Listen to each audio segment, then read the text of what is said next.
Today's episode is brought to you by Microsoft Dragon Copilot, your AI assistant for clinical workflow, helping to ease all those administrative burdens, automatically document care. Wouldn't you love it when something will automatically document for you? Yes, saves so much It time. does. Streamlining workflow and just help you focus more on the patient-physician relationship. Learn about how Dragon Copilot can transform the way you work. Visit aka.ms/knock-knock-hi. That's aka.ms/knock-knock-hi.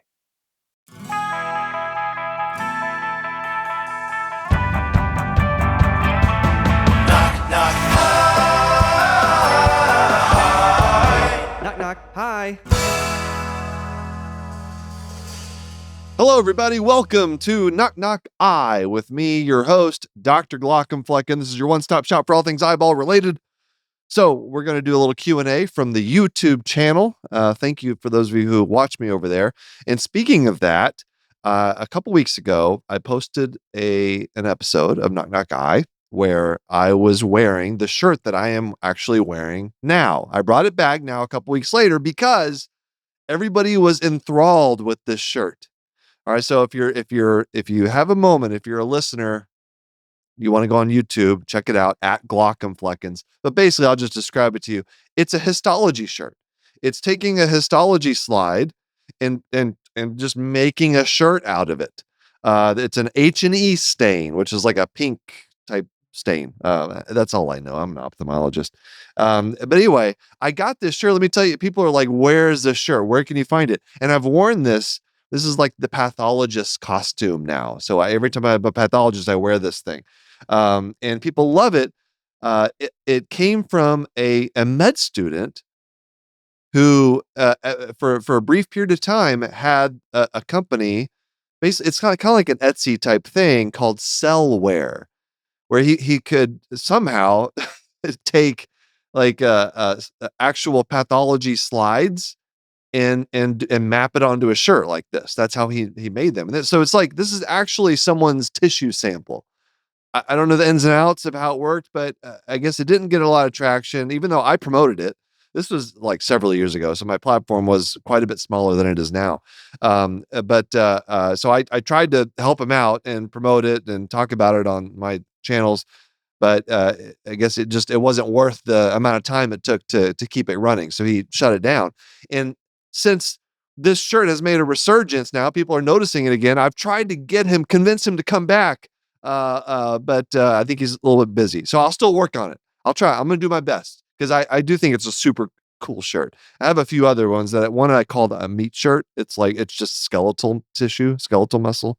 I think I've worn that in one of these episodes as well. Anyway, Cellware, super nerdy. I haven't worn it out in public yet, but maybe I should. I don't know. It's a little weird.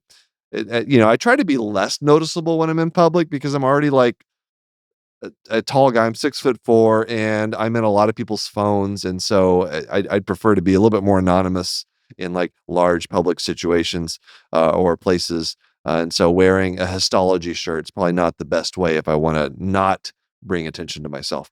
All right. So anyway, that's my shirt. I've got a couple things before we jump into. We have another mystery case. We did one last week, so we're going to do another one today, and a different part of the eye. But also it's a crossover into the world of critical care. So those of you critical care junkies, those of you who are listening to this in an ICU right now, which it probably is not very many people, you're going to be interested in what I have to say about this one. So we're going to do a little Q&A as well. So first though, I just got back, literally I just got off a plane. So I'm a little bit tired, but I wanted to get this recording in. I just got back from the American Association of Respiratory Care, the AARC. Basically, it's the big respiratory therapy organization. So I spoke to about a couple thousand respiratory therapists at their keynote. It was a wonderful event, wonderful people, and as part of that, I made a skit about, it was the first day of respiratory therapy. I'd never done that. I have every single character in medicine, every single specialty represented for the most part. There's a few I haven't hit yet. But I'd never done a respiratory therapist. I'd done a physical therapist. I've never done a respiratory therapist.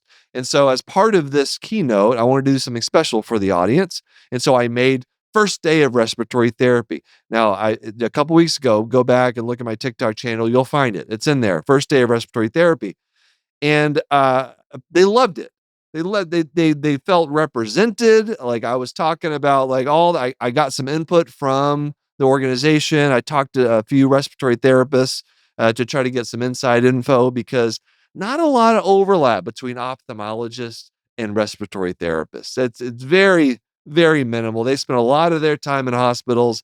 I try very hard not to do that. So, I was so happy that they liked it. I put it on social media. People like it there. But the reason I'm telling you about this is because I think maybe we're overthinking this whole wellness thing in that I can't tell you how many comments I've received on social media about this video and from in person, people coming to me after the keynote because I showed the video. I debuted it to the live audience, which is a terrifying thing, by the way. But it was a lot of fun whenever it goes well. But after the keynote, a lot of the people came up to me and they just like a couple people were on the verge of tears, like, thank you for just recognizing us and just talking about us. And it really it made me think quite a bit in that what if we really like not all we need to do, but a big part of just like improving morale and making feel people in the medical field feel better is just like it seems simple, but saying, hey, you're doing a great job. And I don't mean like in the form of happy doctor's day. Here's an overhead intercom announcement. Here's a free cookie.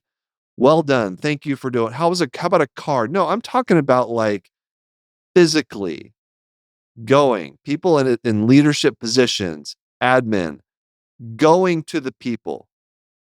Just not just on like one day a year, like make it a part of your daily thing, like every day, every other day, once a week, whatever it is, like set aside some time to like walk the floors of the hospital and just chat with people, like recognize them. It's like the recognition, thanking them for what they're doing. Like imagine being in the hospital, like you see the CEO or the CMO or whoever it is, like come into pre-op and just like thanking people, like asking how it's going.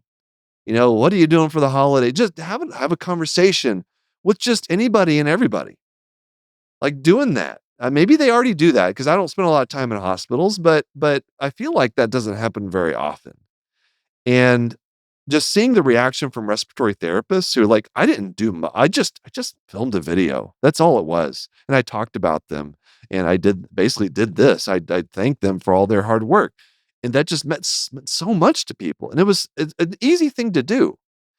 And now, obviously, we want better working conditions for healthcare professionals in hospitals, right? We want people to not be so overworked and underpaid and all. There's so many things to change in healthcare. But as far as like the day to day, making people feel appreciated and that what they're doing matters, that's a simple thing.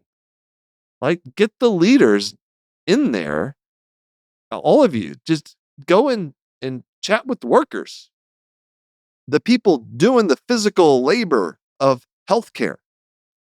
Talk to them, thank them.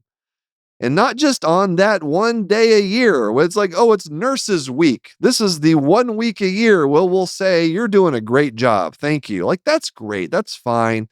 Do that. That's good. But I think it would actually mean more if it's just like some random Tuesday and all of a sudden, you know, the chief medical officer comes through the hall and you're a nurse in like hour 12 or hour 10 of a 12-hour shift. You're exhausted, your feet hurt, your back hurts, you're just feeling like how many more years can I do this? And in that moment, like the CMO or the CEO comes by and they say, "Hey, I want to. How's your shift going? Like, thank you for being here. Can I get you a cup of water? I don't know. Do you want, just show that. Like, I think that would actually do quite a bit in terms of helping people feel just a little bit better on that day, and maybe that'll sustain them for the next few days, the next week, a month. I don't know, but that's easier to do than changing the healthcare system, which we need to do for sure. But something a little bit more within our grasp, low hanging fruit. Let's do that. So anyway, I don't know. Just the whole experience got me thinking because it was just so clear that like these poor respiratory therapists, nobody knows what they do. I mean, I had to do a significant amount of research. I mean, I say significant for the better part of like 90 minutes. I was searching around, trying to learn like the scope of respiratory therapy, what it is they do on a day-to-day basis, what their pet peeves, what their gripes are of the medical profession and physicians. I do know, here's one thing. All right, all physicians listening to this, like, pay attention. We never give them reasons for why we consult them, apparently. Like, that's like a recurring thing. It's like, I made a joke about this in the skit. It's like, doctors, they don't tell us what the consult is, so it's just a surprise. That's a thing. What else? What else would they? One of the improper use of albuterol. The fact that albuterol is often ordered fairly indiscriminately for everything, including like CHF, like congestive heart failure exacerbations, stridor, not all wheezing is asthma. Like I tell you, I've learned so much just putting that video together that will never help me in my career, but at least I can talk about it with all of you who actually might interact with respiratory therapists more regularly than me. All right, that's it. That was my respiratory therapy present. So hopefully there's some high level admin folks that might listen to this, and we'll share this on social media as well to try to convince them to just do a little tiny bit more effort. I think let's not complicate this whole wellness thing. Let's not complicate it with modules and courses and extracurricular activities. Let's keep it simple. Just tell people they're doing a great job and that you appreciate them and the work they do. Let's bring it back to basics, folks. Okay. I think we overlooked that. All right, let's take a break.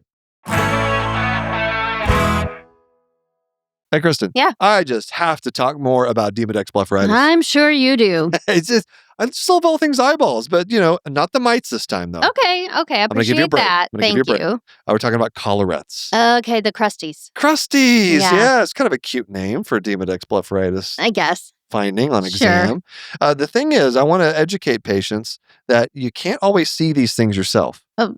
And you can't feel them? No, because they're so small. So you have to come in to see the eye doctor, either an optometrist or an ophthalmologist. We use a microscope. We can see all the collarettes on there. Okay. And because it's hard for people to connect this sign on your exam with all the symptoms. Because they can't even see it or feel it. Right. The itchiness, the redness, the irritation that could be due to Demodex blepharitis. It's a great time now to make an appointment with your eye doctor before the end of the year and deductibles reset. Yes. You got to Very important. To see more pictures of crusties and eyelids with Demodex blepharitis, visit miteslovelids.com. Again, that's miteslovelids.com to learn more. This ad is brought to you by Tarsus Pharmaceuticals. All right, let's jump into a few questions before we get to our case for today. Oh man, my head, you guys, sometimes my ear, whenever I'm flying on a plane, the pressure equilibrates fairly quickly, but it hasn't. I got off the plane an hour and a half ago, and my head is still feels really full, and I got the weird sound perception here. So I hope I'm sounding okay.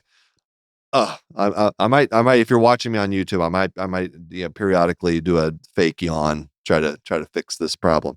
Anyway, all right. So, these questions come from, again, our YouTube channel at Glockenfleckens. Go, and even if you don't watch the video of these episodes, if you're listening to it on the road and you're like, oh, I have a question about that, like, whoa, I don't think that was right what he just said, or I have some thoughts, Dr. Glockenflecken, or let me tell you what I think about your shirt.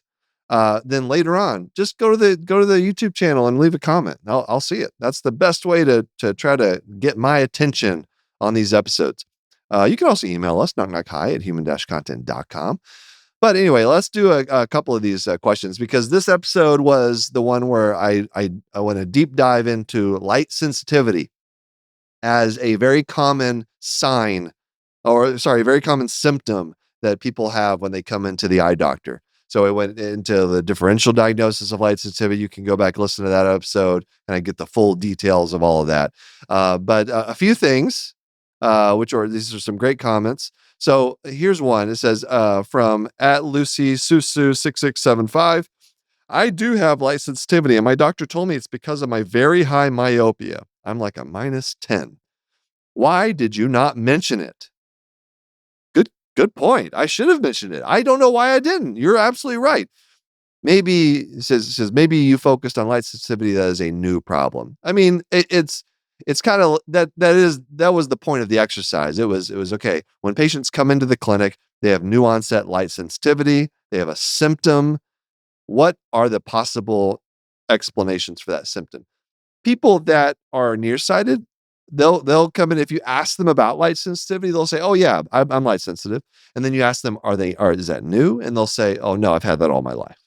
Very common. In fact, it's sometimes it's difficult whenever I'm talking to a patient with cataracts, and because light sensitivity, glare, those things they kind of mesh together, and they're hard to differentiate sometimes.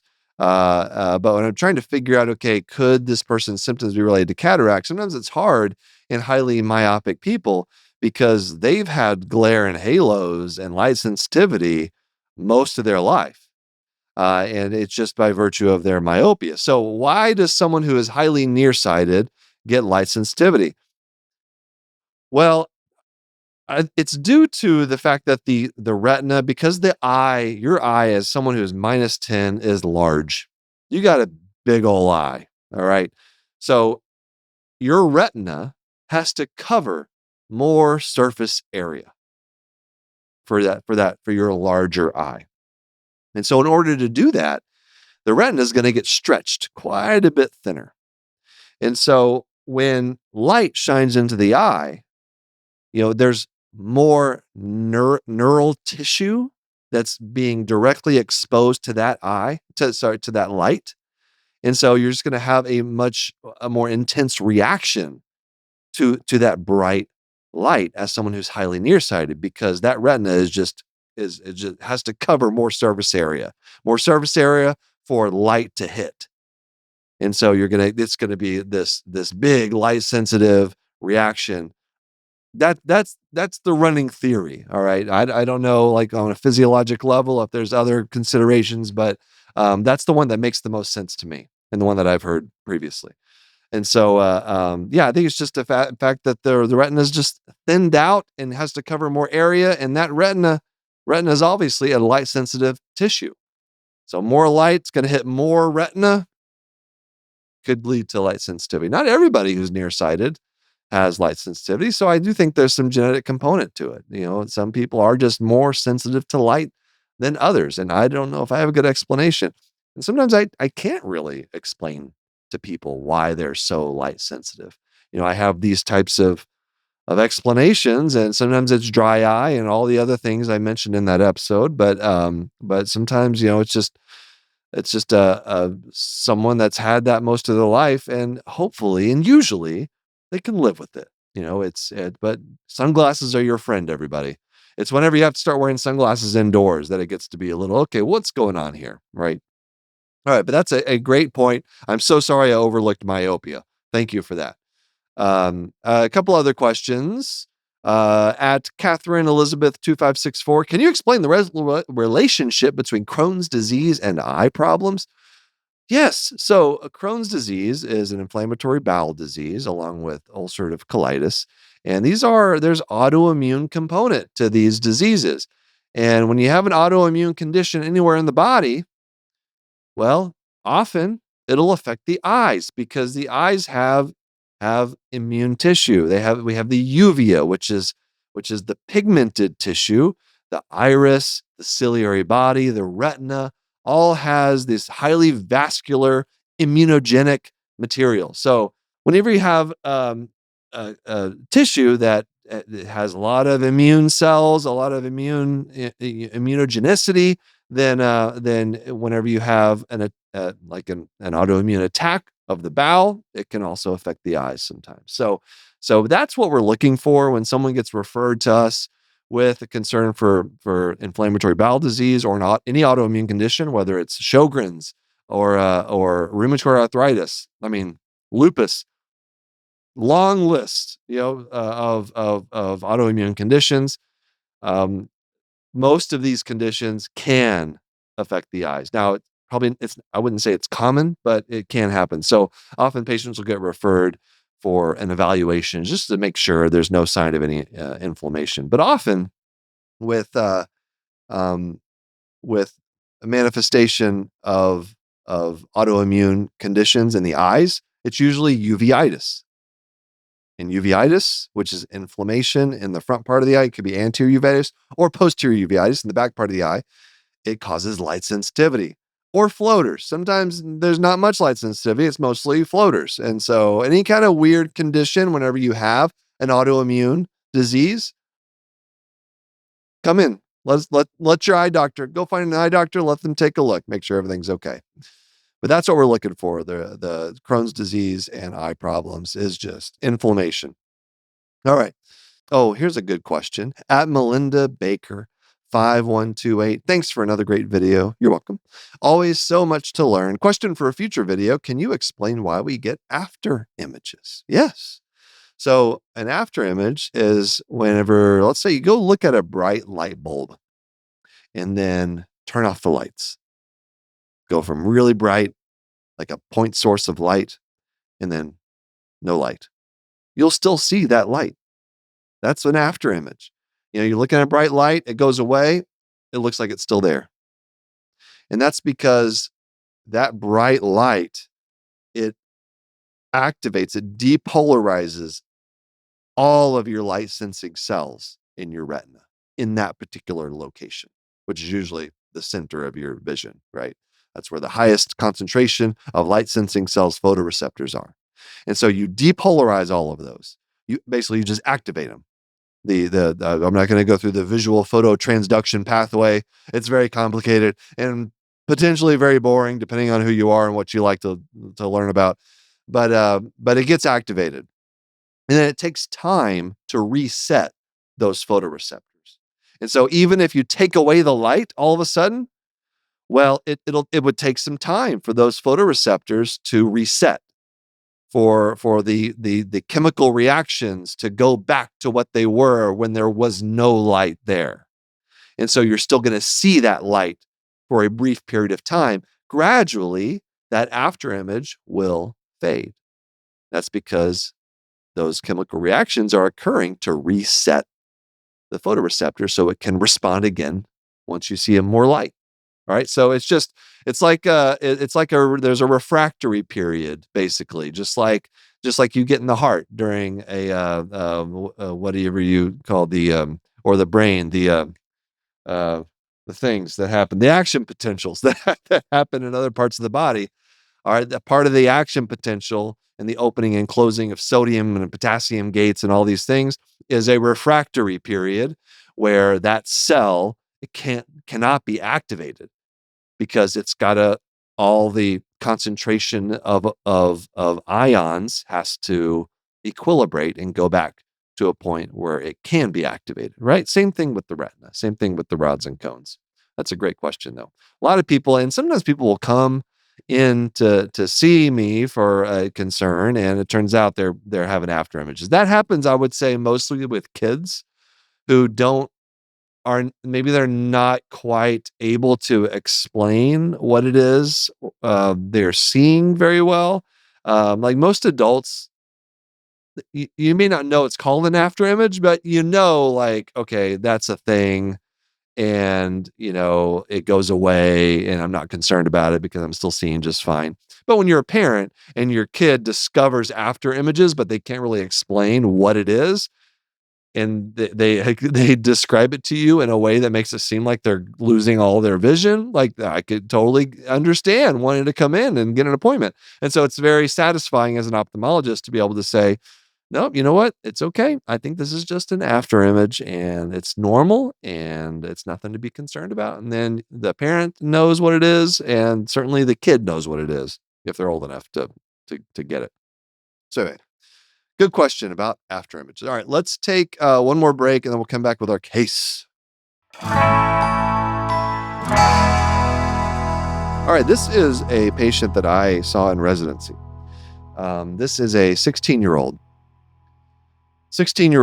who was admitted to the pediatric ICU. So this kid had an idiopathic dilated cardiomyopathy, and underwent a heart procedure, some kind of left ventricular assist device.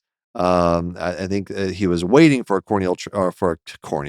cardiac transplant, but in the meantime had this assisted device, and had a very complicated course of pulmonary embolism, heart failure, sepsis, very, very challenging.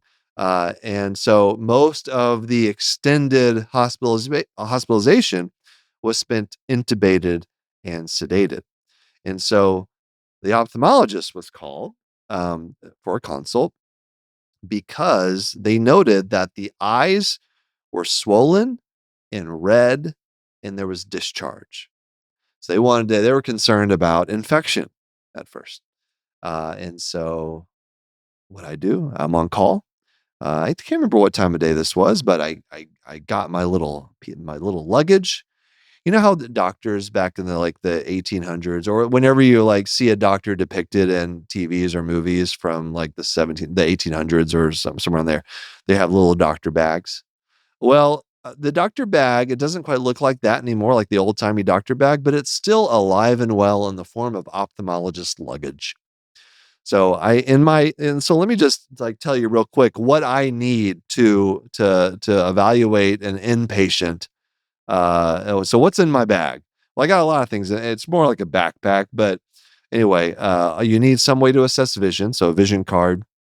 You need eye drops so that you can numb up the eye if necessary to check pressure, and then also dilating drops. So I carry those with me. I usually don't carry a tono pen because I know that usually, like 99% of the time, if I need a tono pen in the hospital, I can just go down to the emergency department and get one. They are very expensive tono pens, and I don't like transporting them as much as possible, just because they have the possibility of breaking, or I don't know. So if I'm going to break one, I'd rather it be the emergency medicine one. Sorry, emergency folks, it's true. Yours are a little bit less expensive. Anyway, I probably shouldn't have said that. That's okay. So anyway, I sometimes, but not usually, I usually don't have a tono pen with me, but, and then depending on what I'm going to be seeing, if it's an intubated, sedated patient where I cannot get them up to a slit lamp, obviously, that's not possible. Slit lamp is the medieval torture device that we use in ophthalmology. You put your head in it, but you have to be upright sitting. If that's the case, I will go to the clinic and I will grab a portable slit lamp. So it's just a handheld slit lamp that allows me to examine a patient, whatever condition they're in. Supine, prone, upside down. That doesn't happen very often. And so I'll pack that. And then there's a whole bunch of other stuff. Fluorescein strips. So fluorescein dye, you put in the eye, you shine a cobalt blue light, it'll light up if there's problems on the cornea. So I'll bring those strips as well. That's like generally the basics. A pen light, obviously, or I just use my phone if I don't have one that's working. That's about it. So anyway, I got my pack. I go in and I see this patient. Now, obviously, I'm not going to get any subjective information. I can't check vision. I can't ask the patient about their visual acuity because they're intubated, sedated. So all I can go by is just what I see, right? What the exam is. So I look at this patient, and obviously, the first thing I see, obviously, they're intubated, but also there's quite a bit of facial edema. Now, this is a common thing that'll happen with people that need like higher pressures. It can cause swelling of the face, in addition to swelling of, and but I mean like air pressures. Like I'm not a respiratory therapist or a pulmonologist, but there's a very classic appearance of someone who's been intubated for a while, where they do get facial edema and also chemosis, which is swelling of the conjunctiva. So it'll be like the white of their eye looks like it's blowing up. That's just chemosis. And so that's the first thing I see is this patient has chemosis. They've been intubated for quite a while. I think at that point, probably about a little over a week.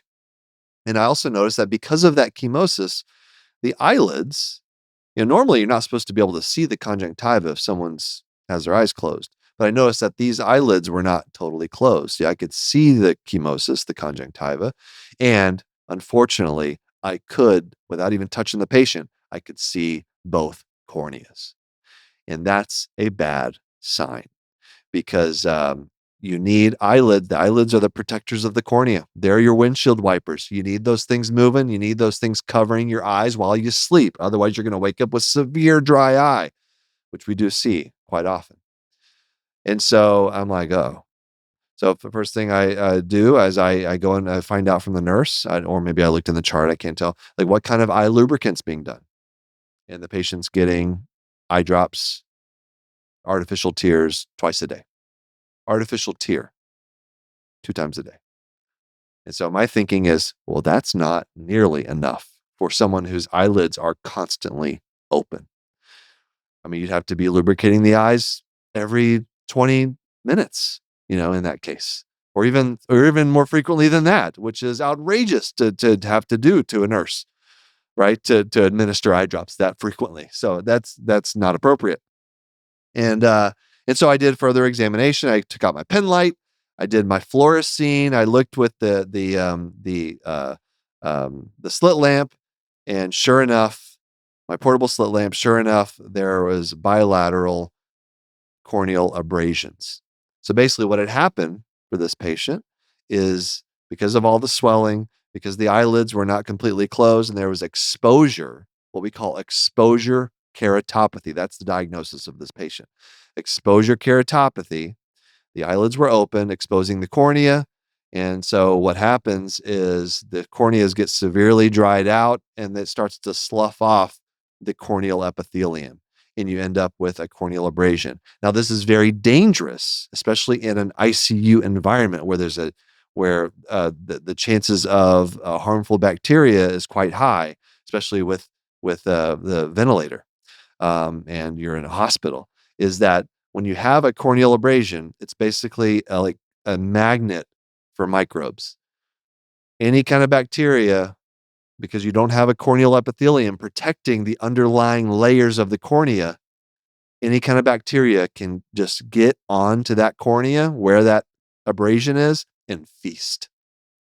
Pseudomonas, strep, staph, anything. Chlamydia, acanthamoeba, gonorrhea. The possibilities are endless. Fortunately, this patient did not have any sign of infection of the abrasions.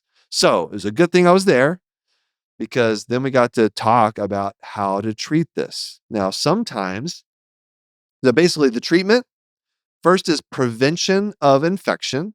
So we're going to get some antibiotic on the eye, on both eyes, but also we got to cover those corneas. So one thing to do, you can do what's called a moisture chamber. And you basically load up the eyes with ointment, and then you put basically like a saran wrap over the eyes. That helps keep a little chamber, a little moisture chamber that keeps the ointment from evaporating too quickly. And so you don't have to administer the ointment as frequently. But certainly this patient needed ointment in both eyes. And generally, whenever you're using ointment, you can just administer it every 3 to 4 hours, which is much easier on the nursing staff. Drops are not going to cut it in a patient like this. You have to use like erythromycin ointment, even ophthalmic bacitracin, which is harder to find these days. Erythromycin works great, or even just, you need to have, in this case, where there's abrasions, you have to have antibiotic. But let's say the eyes were partially open, but there's no abrasion. The eyes are otherwise just fine. Then it's okay to just do like a genteel gel, Refresh PM, Sustain Nighttime, basically an artificial tear, but a thicker formulation. So it's going to last longer. And you can't do tears because you're going to have to administer those every 30 minutes or so. And that's just too much for anybody to have to keep up with, right? So you got to do ointment. The saran wrap moisture chamber works very well. You could do that, especially if the patient's going to be sedated and intubated for quite a while. And so I checked back in with this patient a few days later, and the abrasions were gone. That was all it took. It's that easy. And so I talked about this, especially whenever I'm giving talks to like a critical care audience, is that this is one of those things. Like if it's not already in your protocols, it needs to be. That if there's any sign of exposure, you're lubricating the eyes. You're putting ointment in. And in fact, I think every intubated patient just in general should be getting either eye drops or ointment. Like there's no downside to doing that. You're just going to protect those mucous membranes. We got to protect the mucous membranes, folks. Very, very important. All right. That's it. That's all I got. That's exposure keratopathy. A little ICU ophthalmology crossover. I can't tell you, the last time I went to the ICU, you know what? I couldn't even tell you when the last time. Actually, I do know the last time I was in the ICU. It was when I had my cardiac arrest. Honestly, it's been 5 years. Knock on wood. I have not been to the ICU since then. As a physician, seeing a patient, I think as a practicing ophthalmologist in the community, I have been once to see a patient, but it's I don't even remember what it was, and probably to look and see if there's Candida in the back of the eye, which is a whole nother discussion, and at times contentious one with my infectious disease colleagues. Maybe we'll get to that another time. But thank you all for listening. This has been Knock Knock Eye. I am your host, Dr. Glockenflecken. Thanks to my executive producers, Aaron Corney, Rob Goldman, and Shanti Brooke. Our editor and engineers, Jason Portizo. Our music is by Omer Ben-Zvi. Knock Knock Eye is a human content production. We'll see you next week.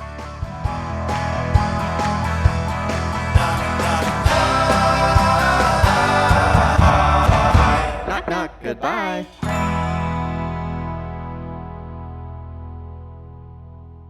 Thanks for watching the episode. You can find more on that playlist over there. If you prefer to listen or you just had your eyes dilated, you can binge full episodes wherever you get your podcasts, or join the party over on Patreon, where you get early access episodes, hang out with us, get lots of exclusive bonus content. Hope you subscribe, leave a comment below. Let us know what you think.